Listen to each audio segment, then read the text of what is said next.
I am so excited to welcome my special guest and friend and mindset mentor and business strategist who has done amazing things way outside the box, which we're going to explore today. Simona Ksoll. Simona, thank you for being on this call with me and exploring the money language, actually money archetypes, but it's really the kind of money language we speak. Thank you so much, Sylvia, for inviting me to this call. I'm so excited to be here with you. And what's so interesting is that the money language doesn't just show us our own unique abilities where we are particularly apt at making money. There's an assessment, there are 8 archetypes, and your top 3 will determine where you're particularly apt at making money. It's your own unique package of money-making abilities, as well as potential pitfalls. But the interesting thing for our purposes for our call is it is also an amazing tool to brand yourself as a coach or in any business, and even not just attract also to attract a certain clientele that is very open to your money language. And I wanted to unpack that a little bit today. There's so much to be said, but just not just who you can attract particularly, but what you really offer your clients, because you're a transformation and business consulting client, but there are certain aspects behind it that resonate with your money language that will be particular conducive to what you can give to your clients.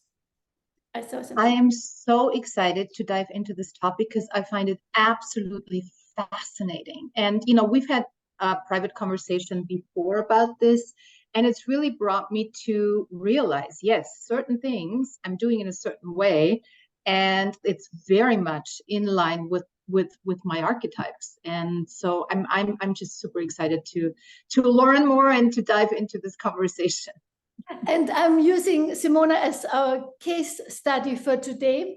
And before we go there, just for those who have no idea, money language, think love language. We all know we have a love language. Some people need to be told, I love you, and that makes them feel loved. Other people have a service-oriented love language. The husband takes the garbage out, they feel loved. Another one needs to be taken on vacation. That's me, to feel loved, So we all know about love languages. However, money languages are much more important and actually complex and affect every area, including our love relationship, our business relationship, our finances, our communication with others. And so I want to go into that a little bit. Simona, yes, please. That's awesome. I'm excited. So Simona, if you don't mind, I'll share your 3 top love money languages. Please go ahead. Please go ahead. Simona is way out on the maverick, and then followed by the romantic and the accumulator. So those are her, and luckily she has a very healthy kind of balanced mix. Every money archetype has their unique ways of making money. Let's start with the maverick. So Simona definitely is a maverick, and this is also where she offers her clients amazing value. So the mavericks are the Steve Jobs of this world. They go where no one has gone before. They create new paths. They think outside the box. They create visions and are super creative. They tend to go it alone. Luckily for a coach like Simona, when you work one-on-one with her, she will take you with her outside the box, open your eyes, think in ways you had never envisioned or maybe not dared envision yourself before. And she has this kind of Steve Jobs ability to take her clients outside of what they had ever thought of before. Simona, you were going to say something? Yes. Oh, I thought. No, yes, that's true. That's true, because part of the work coach, as you know, Sylvia, being a coach yourself, is to open a different door for our clients and to offer up a different perspective and to ask really powerful questions that they have never been asked before. And that's when the miraculous things happen. That's when the insights happens. That's when the blind spots get illuminated. And that is typically when big shifts occur. And yes, I'm known to ask some quite provocative questions that really force a person to think deeply about what is going on with them. And it always comes from a loving space. But the questions are provocative in the sense that those are not questions you would normally hear. Nice. And you're uniquely positioned for that, to bring your clients up to that, because the maverick is your main archetype. And they also tend to not be afraid to not follow the crowd. In other words, they stand out and unabashedly so. And you can bring your client with you in that field of where your clients stand out without having to, fit into the mold. And in fact, you will most likely bring your clients new ways of viewing themselves, how they can position themselves uniquely to be different from the rest of the crowd. Yes, because what I see is the full potential of a person when they share their vision with me. I can actually see them living it and being in there with them.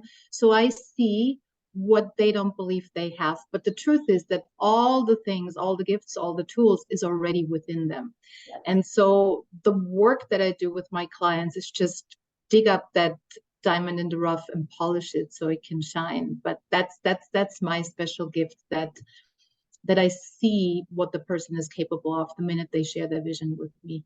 And then it becomes easier to help them reverse engineer the steps. And I'm thinking of a corral. A lot of times we think the corral, our boundaries, is all there is. But you as a maverick will not be limiting yourself to the corral, to the boundaries. You will always jump over and take someone with you because that's your unique position. Yeah. I mean, my mother would say it's my stubbornness, but I like the way that you look at it, because it's I don't take rules and regulations as set in stone. I always ask the question, well, what else is possible? What more is possible? Because the truth of the matter is, when we have a vision, the way of making it happen is also there for us. It's just we have to start thinking in a different way. And so that is the approach that I teach my clients, to look for the opportunity, to look for the solution, to look for how they can in any situation, and to not go down the rabbit hole of, well, there's a regulation or it's not possible. And I started doing that in my corporate days. I would run promotions I worked at a Hollywood movie studio, and we would run promotions where people said, the legal team particularly, you can't do that, you can't do that. And we pulled it off, to the delight of the filmmakers and to the delight of the fans and to the delight of the sales team, right? But it's because I don't take no for an answer. I look for possibility. And so that's something uniquely you offer your clients. And on your end, you can also use your maverick in your branding, how you position yourself to the world at large, that this is your brand, the maverick, and this kind of outside the box, the Steve Jobs of mentorship, so to say. Yeah, and I really appreciate you saying that, because personally, I never saw myself fit into the mold. I mean, you and I, we've known each other for a really long time, and there was a certain way that we were taught how to present ourselves in terms of our brand image. And that just never felt right to me, and I didn't do it. And, I feel when it comes to branding, and it just so happened that I was a brand marketer in my corporate career, it's all about authenticity, because people can kind of get a sense if it's fake, if it's not real. Energetically, people just notice. So I think the more authentic you can be with how you present yourself as a brand, the more the right people will come to you, because it's also what makes you uniquely you, and by default makes you stand out from the crowd, because otherwise it's all the same, right? And if everything's the same, then how would you even get noticed? Exactly. And to have that courage, once you realize, not that you didn't have the courage before, but once you realize that's my maverick, you can stand by it and actually bring your bring to the fore in certain situations. And then let's go to the next interesting, which we haven't explored that much. We talked a lot about your maverick because you are such a outside the box maverick. Yeah. Bull by the horns type of person. Yes. And by the way, I want to say that the maverick tends to not care if you don't follow. So if you're up to Mount Everest and the people who camp out at base camp and are not interested in changing, the maverick will, not waste their time. But if you're lucky enough that you're one-on-one or in a small group with the maverick, the maverick can take you where you would have never imagined you could go. That's very interesting that you say that, because I do recognize that about myself. And I also, because I primarily work with people one-on-one, I don't work with groups, because I believe that I can be of the highest service when I really have a person in a unique container, in a personalized container. And that explains that. So that explains that. Thank you for sharing that with me. Which goes hand in hand with your second archetype, the romantic. The romantic loves the one-on-one VIP luxury experience. So that goes well with the maverick. The romantic is first of all someone who appreciates the beautiful side of life, the moment, the luxuriating in the beauty of whether it's a home, of nature, of clothing, just being in the moment. And there's a certain sense of kind of the creature comforts. And strangely enough, it is a money archetype, meaning with that as well, you can make money. It is a way, not just a personality style, but it is a way to make money. And we were just talking recently about, would you tell us a little bit about your romantic side in coaching? Yes. So it's interesting that you're saying that, because I do appreciate beautiful things. I love beautiful scenery. I love beautiful environments, beautiful clothing, beauty in general. I see beauty everywhere I go. And it's interesting that I have actually also incorporated that into my business. Living where I live, as you know, is a very beautiful spot here on the Riviera Maya. And there's just so much abundance in nature. And so for my in-person experiences, like I used to do a one-day VIP experience where people would come, we work on their mindset and strategy. And then I always noticed how people then needed a couple of days to calibrate, right? And they would all go in nature, and I would recommend excursions. So now I have actually made the container 2 days in person with me plus 60 days of support. But on the second day, after all the mindset work and after all the strategic work, we go to a beautiful spot in nature, like on an exclusive private tour. And it is truly amazing, Sylvia, that the biggest breakthroughs happen there when you are in stillness, in quiet, just dwelling, in God's creation. It's amazing what comes through, because when you do this really intense internal work with shifting people's beliefs and then helping them with creating a strategy, what happens is it needs integrating, it needs processing. And typically on day 2, the magnitude of what happened starts sinking in. And then when you are in nature, it almost feels it's soothing. It's like somebody's holding, it's like a cradle. You're and you can just be, and whether you're floating in the water or whether you are just contemplating a beautiful scenery, it really helps people integrate the shifts that they made and also process that this is real. I am doing this.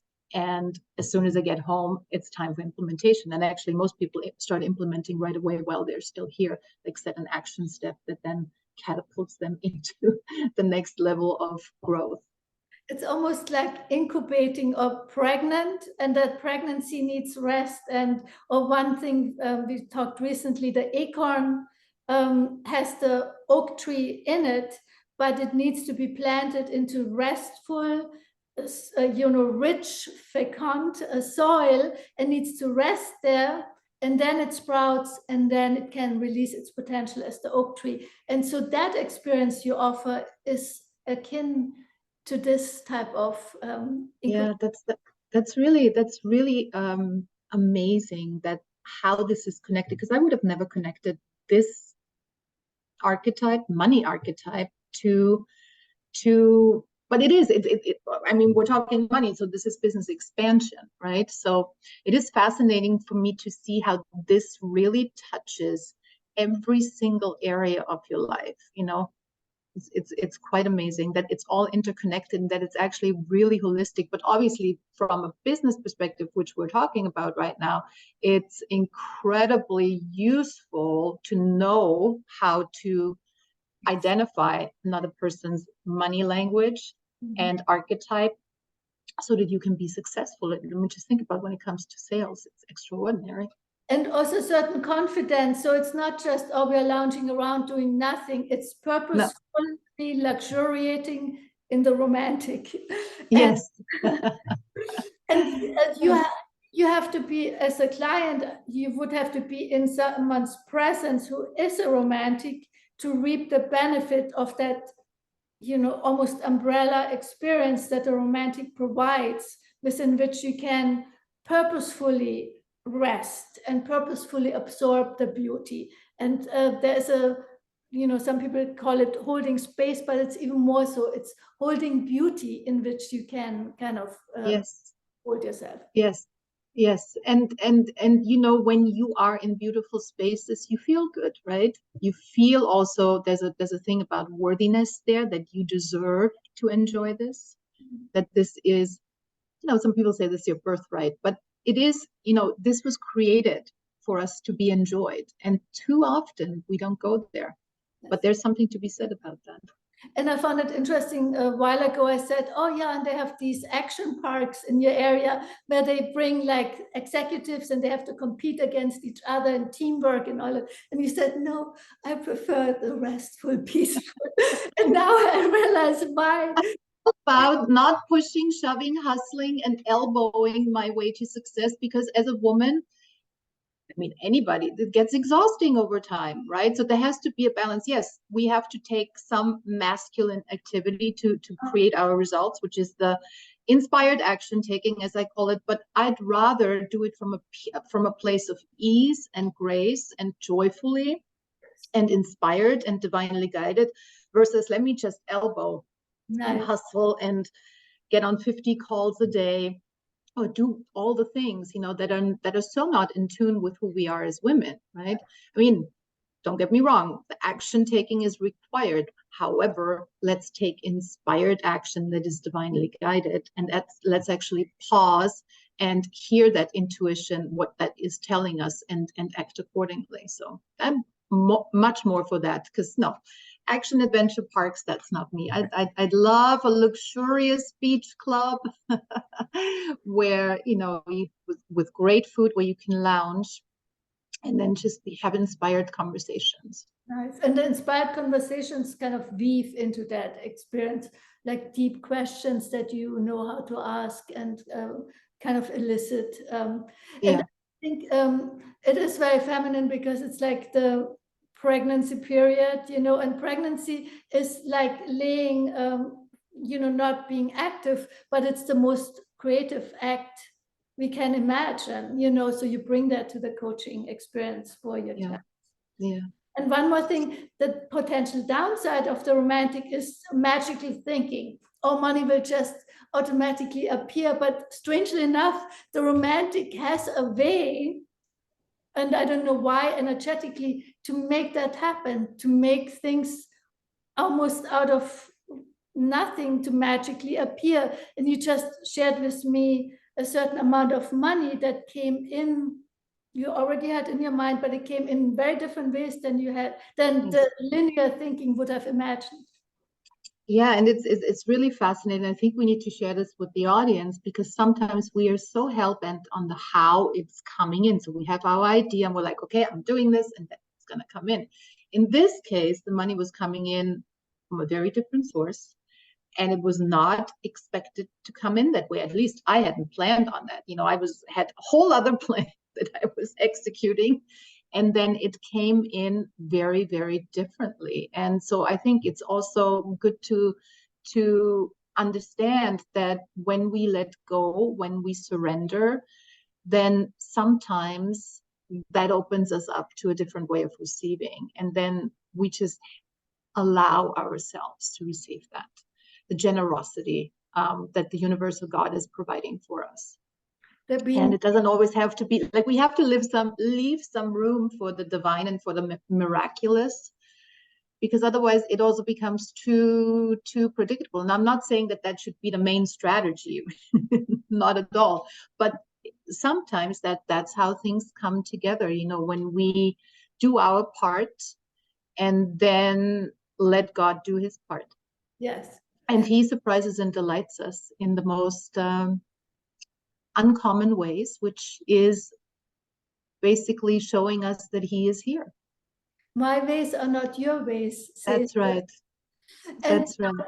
That is also maybe the spiritual core of your coaching. So not just the luxurious, the reveling in beauty and the restoration, but also there's a spiritual component, as well as allowing your clients to sink into the realization. Not everything has to be white-knuckled, pulled towards you. It may just come to you.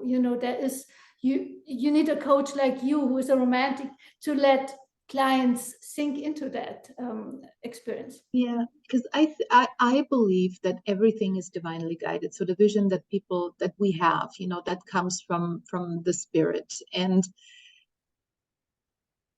it also, when we get quiet enough and when we go within and ask the right questions, the answers will also be provided eventually. Divine timing, not our timing sometimes, but ultimately it will come through. And most of the time when we are trying to white knuckle it, we shut that voice out. And so we make things really hard that if we had paused and had asked the right question, had gone within, would not have been that exhausting. Interesting. So, yeah, because there's a way where we can stem the tide of our intuition if we don't allow that to flow through us, I guess. Yeah, I agree. And then lastly, luckily, Simona is also very level-headed, because the accumulator is the level-headed archetype, tends to kind of hold things together. But I guess with you, the maverick is much more open. It's not as tight as the accumulator. But the accumulator is vital for your coaching experience, because the accumulator tends to provide structures and systems, accountability and measurability, like the accountant. And it seems like almost the framework for the rest of your coaching.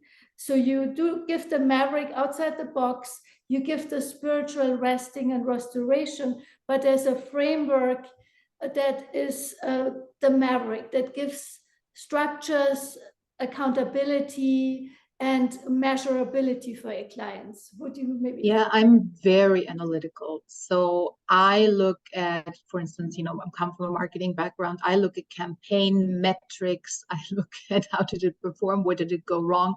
I'm looking at results, and I look at, could we have gotten a different result if we had made a different turn somewhere on the road? So I really look at that with a very critical eye. And it's not just going off willy-nilly. There's a system and a structure in place, because whatever it is, whatever your endeavor is, whatever your vision is, you gotta have a system in place to get there. And I just did a workshop around that. It was called Vision and Goal Setting Masterclass, where we actually reverse engineered people's vision in terms of, because most of the time when we have a big vision, it becomes overwhelming and we're like excited for a moment, and then it goes into, oh my God, this is how I even get started, right? And then people take themselves out of the game prior to even getting started. But when you create a plan around it, a structured plan, and when I reverse engineer it, I help people like set the big milestones, and then we break it down into the almost ridiculous. Like, how can I break down my big goal into micro goals? How do I break the micro goals down into actions, right? And how do I break the actions down into tasks so that I know every day what I need to do, and I don't wake up and sit in front of my computer and say, oh, what are we going to do today? But I know exactly, here are 3 things that are on my list today that are going to move the needle, and that move me to the next micro goal, which moves me closer to the big rock goal. And once I surpass that, then I'm on my way to the next big rock goal, right? And so when you do that, then it becomes a lot more manageable. I mean, I have worked with people that have huge visions that really need to be broken up in phases because they're moving from one industry that they were in into starting a completely different business. And so it's all about creating an exit strategy, being mindful about energy levels that they have, and then what needs learning and skill sets need to be acquired to be able to start in the new profession, right? And then how do I start that third phase of starting the new business or starting the new profession? So yeah, I'm structured that way, and I think that is really helpful for people when they have bite-sized chunks of things in front of them versus, you know, leaps and milestones. Not to say that you can't leap, because you absolutely can, and it happens. But I want to also help my clients not to be overwhelmed by their vision. And it's so helpful for the client to see step by step, you know, as there's an accomplishment, a sense of accomplishment. And I actually didn't know this about you, but then through the archetypes, it came out that this is really your maybe coaching approach, what special gifts you offer, the outside of the box vision, but it doesn't help you, as you say, if you can't implement it. The incubation and letting it sprout, and the structure, the framework where you really implement. I just spoke to someone because we talked about learning strategies. And as a child in German high school, I couldn't understand physics. And then one year they imported an American methodology with a little booklet where every step you can turn the page and will find out a little bit more, and you can go back and see where you went wrong. And that year I got an A. And then next year I dropped that methodology and I went back into oblivion. But this kind of step-by-step progression is very, very helpful, I think.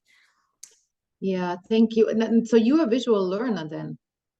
Probably, but I needed to read, you know, and then I could go back, and I finally figured out where I usually had the wrong thought process, because it showed me, you know, every page had its own micro step. And then all of a sudden I got what I couldn't get before. It's a particular learning kind of experience that was. Wow. Yeah. That's amazing. That's amazing. Yeah, I mean, it's all about finding the right approach. You know, people learn different ways. Some people are auditory, some people are kinesthetic, some people are visual, then people are a combination of any one of those.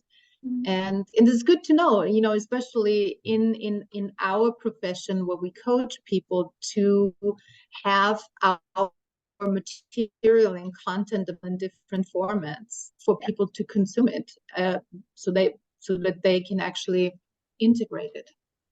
And lastly, I think it could be useful for coaches or any business if you know, okay, I'm operating from this archetype, or I'm operating from this archetype, and intentionally, you know, confidently say, okay, right now I let the romantic take over. I'm branding myself in the romantic, and know that that is brings great value to your client. And then lastly, you can also kind of figure out what language to speak to your client so as to, you know, bring them on board.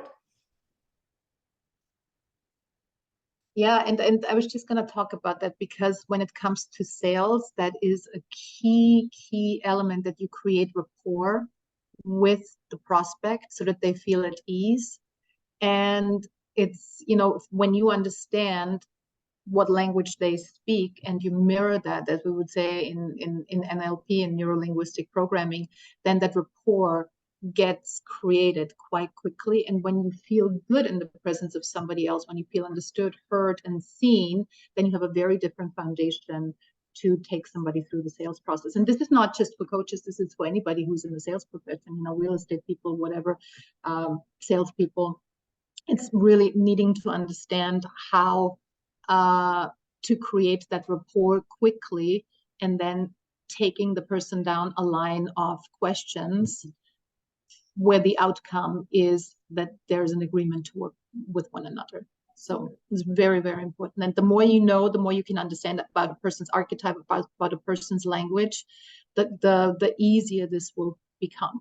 Yeah, for sales psychology, because sales is about speaking the other person's language. And unfortunately, not that many people know about it. Everyone knows love language, but money language has so much to offer us. I know we're running out of time. Yeah, and thank you so much. Oh, okay. Well, but tell me, I am so to hear more from you. This is a fascinating conversation. I didn't want to cut you off. Sorry about that. No, I was just going to say this is such a fascinating conversation. I'm sure we'll have another one, and I just hope that your audience is enjoying this, because it's just amazing how this plays into every area of your life. Yes. In relationships, professionally, anything.